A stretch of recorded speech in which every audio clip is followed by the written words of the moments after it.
पाकिस्तान और इंग्लैंड के दरमियान टेस्ट सीरीज के लिए खिलाड़ियों के नामों का ऐलान कर दिया गया। बाबर आजम कप्तान, मोहम्मद रिजवान, फहीम अशरफ, हारिस रऊफ, नसीम शाह टीम में शामिल हैं। मोहम्मद अली, इब्रार अहमद, नोमान अली, जाहिद महमूद, सऊद शकील, सलमान आगा भी स्क्वाड का हिस्सा हैं। Chief selector PCB Mohammad Wasim ने 18 रुकनी स्क्वाड का ऐलान किया। पाकिस्तान और इंग्लैंड के माबैन 3 मैचों की सीरीज का पहला टेस्ट 1 दिसंबर से रावलपिंडी में शुरू होगा। सीरीज का दूसरा मैच 9 दिसंबर से 13 दिसंबर तक मुल्तान, जबकि तीसरा टेस्ट मैच 17 से 21 दिसंबर तक कराची में खेला जाएगा। पाकिस्तान और इंग्लैंड के दरमियान टेस्ट सीरीज के लिए खिलाड़ियों के नामों का ऐलान कर दिया गया है। बाबर आजम कप्तान, मोहम्मद रिजवान, फहीम अशरफ, हारिस रऊफ, नसीम शाह टीम में शामिल है। इमरान खान बैरूनी साजिश से हुकूमत गिराने के बयानिए से पीछे हट गए। पंजाब में उनका अपना वजीर आला कहता है ये झूठा शख्स है। वजीर इत्तलात सिंध शर्जील मेमन का कहना है इमरान खान इदारों को गैर कानूनी, गैर आईनी काम करने का कह रहा है। इनके खिलाफ कानून के तहत कार्रवाई होनी चाहिए। खाना काबा की तस्वीर वाली घड़ी बेचना डूब मरने का मकाम है। एक साबिक वजीर आजम जो कि पूरी दुनिया में इस वक्त पाकिस्तान का नाम खराब कर रहा है, जिसको लोग मारूफ क्रिकेटर के नाम से पूरी दुनिया जानती थी, आज उस शख्स को पूरी दुनिया एक घड़ी चोर के नाम से जानती है। ये शख्स इस वक्त पाकिस्तान में बदनामी का बायस बन रहा है। वो शख्स जो कि जलसों में कोशिश करता है कि इस्लामी टच दे, वो शख्स जो कि जानबूझकर मजहब का नाम इस्तेमाल करके कोशिश करता है कि जी मुझे शायद मेरा वोट बैंक बढ़ जाए। हम सब मुसलमान हैं, मजहब का सबको एहतराम है, लेकिन कोई शख्स इतना गिर सकता है कि खाना काबा की जहाँ पे तस्वीर नुमा हो उस चीज़ को बेचे।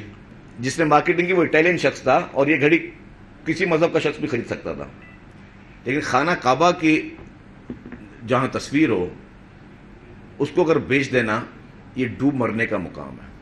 एक शख्स खुले आम इदारों को गैर आईनी, गैर कानूनी काम करने के लिए कह रहा है। इस्लामिया कॉलेज खाली कराने के खिलाफ कॉलेज के बाहर तलबा का एहतजाज जारी है।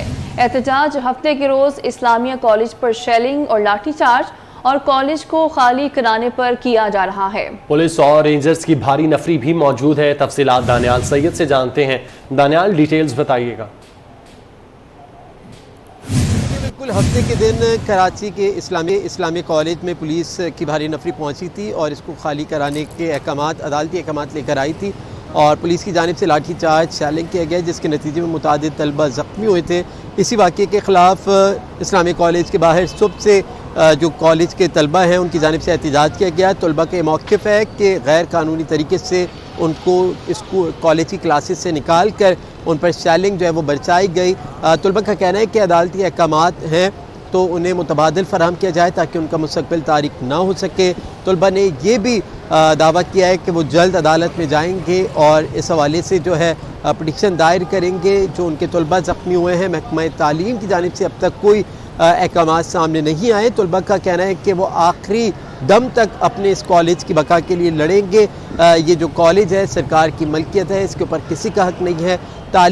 तालीमी मैदान से उनको दूर करना, उनका कॉलेज छीनना गैर कानूनी अमल है और वो इसके ख़िलाफ़ सरापा एहतजाज है। तलबा की एक बहुत बड़ी तादाद थी जो इस्लामी कॉलेज के बाहर सरापा एहतजाज थी। इस वक्त कॉलेज के अंदर क्लासेस का बाकायदा तौर पर आगाज़ हो गया और तमाम तर तलबा जो हैं वो इस कॉलेज के अंदर मौजूद हैं और मुख्तलिफ़ क्लासेस के अंदर तालीम हासिल कर रहे हैं। जी सर।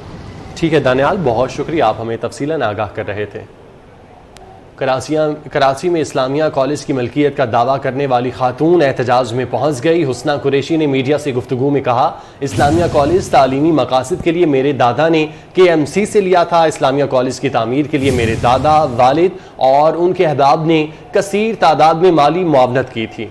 खातून हुस्ना कुरैशी का कहना है कि ख्वाहिश है कि इस्लामिया कॉलेज में तालीमी सिलसिला जारी रहे क्योंकि ये प्रॉपर्टी सिंध और सिंध के बच्चों के लिए है।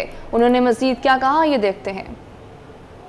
वालिद का, मेरे दादा का जो इस पे एम था, KMC से ये प्लॉट लिया गया था और एजुकेशन पर्पस के लिए मिला था, और किसी की भी फैमिली की ये प्रॉपर्टी नहीं है। दादा ने अपने पैसे लगाए थे, साथ में दादा के जो दोस्त थे या फ्रेंड्स थे उन्होंने भी चंदा दिया था इसको बिल्ड करने के लिए, तो इसलिए किसी की पर्सनल प्रॉपर्टी हो नहीं सकती। और इसका मकसद था गरीब बच्चों के लिए सिंध में एजुकेशन फैलाने के लिए।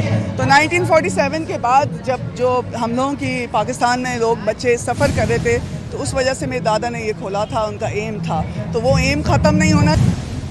2 माह से जायद हो गए कराची के इलाके भटाई कॉलोनी में पानी नहीं आ सका है, जिसके बायस तकरीबन 150 घराने शदीद मुश्किलात से दो चार हैं। बात करेंगे, रिजवान अहमद हमारे साथ मौजूद हैं। रिजवान, बताइएगा। जी बिल्कुल, भटाई कॉलोनी से मैं आपको रिपोर्ट कर रहा हूँ और भटाई कॉलोनी की 10 से जायद गलियाँ, जिसमें 150 से जायद मकानात बताए जाते हैं मकीन 2 माह से पानी की बूंद बूंद को तरस रहे हैं। बताया ये जाता है कि यहाँ पे जो पंपिंग स्टेशन है वहाँ से जो पानी की तकसीम का फार्मूला है, इलाका मकीनों का कहना है कि वहाँ से मुनसिफाना तकसीम नहीं हो रही है, जिसके नतीजे में इन 10 गलियों के मकीनों को शदीद आबी बहरान का सामना है। और इनका कहना यह है कि पानी यहाँ पर जो है वो आरओ प्लांट से ख़रीदने पर मजबूर हैं महंगे दामों, जिसकी वजह से इनके जो माहाना अखराजात हैं उसमें भी इजाफा हो गया है। का मकीन हमारे साथ मौजूद है, इनसे बात करते हैं। फरमाइएगा, पानी यहाँ पर क्यों नहीं आ रहा, उसकी वजूहात क्या बताई जाती हैं? तकरीबन 2-3 महीने हो गए हैं। यहाँ पे ये वाल सिस्टम है, 1 नंबर, 2 नंबर और 3 नंबर। 1 नंबर जिस दिन खुलता है उस दिन भी 3 नंबर खुल रहा है, और 2 नंबर जिस दिन खुलता है उस दिन भी आधा टाइम 3 नंबर खुल रहा है। ये 3 नंबर 2 दिन खुल रहा है, और 1 नंबर और 2 नंबर जो वाल हैं वो आधा टाइम एक दिन खुल रहे हैं। एक तो ये सबसे बड़ी प्रॉब्लम है, और दूसरा पानी की स्पीड कम होने से यहाँ तकरीबन 3 महीने हो गए पानी गली नंबर 5, 6 और 7 पे बिल्कुल नहीं है। आप मुझे बताइएगा कि पानी जब लाइनों से आपको नहीं मिलता है तो ये ज़रूरियात किस तरह पूरी करते हैं आप लोग? फिर हम लेके आना पड़ता है, ख़रीद के लेके आना पड़ता है, और इसमें इजाफा भी हो गया पैसों का, उसका घर के मुश्किल से हालात चल रहे हैं। इनका मुतालबा है कि पानी की कमियाबी अपनी जगह, लेकिन इसकी जो गैर मुनसिफाना तकसीम है उसके सिलसिले को ख़त्म किया जाए, ताकि ये 10 गलियों के 150 से ज़ायद जो मकीन हैं इनको भी पानी इनकी ज़रूरत कम सके। ठीक है, बहुत शुक्रिया। पाकिस्तान और इंग्लैंड के दरमियान टेस्ट सीरीज के लिए खिलाड़ियों के नामों का ऐलान कर दिया गया। बाबर आजम कप्तान, मोहम्मद रिजवान, फ़हीम अशरफ, हारिस रऊफ, नसीम शाह टीम में शामिल हैं। मोहम्मद अली, इब्रार अहमद, नोमान अली, जाहिद महमूद, सऊद शकील, सलमान आगा भी स्क्वाड का हिस्सा हैं। Chief selector PCB Mohammad Wasim ने 18 रुकनी स्क्वाड का ऐलान किया। पाकिस्तान और इंग्लैंड के माबैन 3 मैचों की सीरीज का पहला टेस्ट 1 दिसंबर से रावलपिंडी में शुरू होगा। सीरीज का दूसरा मैच 9 दिसंबर से 13 दिसंबर तक मुल्तान, जबकि तीसरा टेस्ट मैच 17 से 21 दिसंबर तक कराची में खेला जाएगा। पाकिस्तान और इंग्लैंड के दरमियान टेस्ट सीरीज के लिए खिलाड़ियों के नामों का ऐलान कर दिया गया है। बाबर आजम कप्तान, मोहम्मद रिजवान, फ़हीम अशरफ, हारिस रऊफ, नसीम शाह टीम में शामिल है। न्यूज़ स्टूडियो से फिर वक्त इतना। मज़ीद बाखबर रहने के लिए आप देखते रहिए 24 न्यूज़ HD।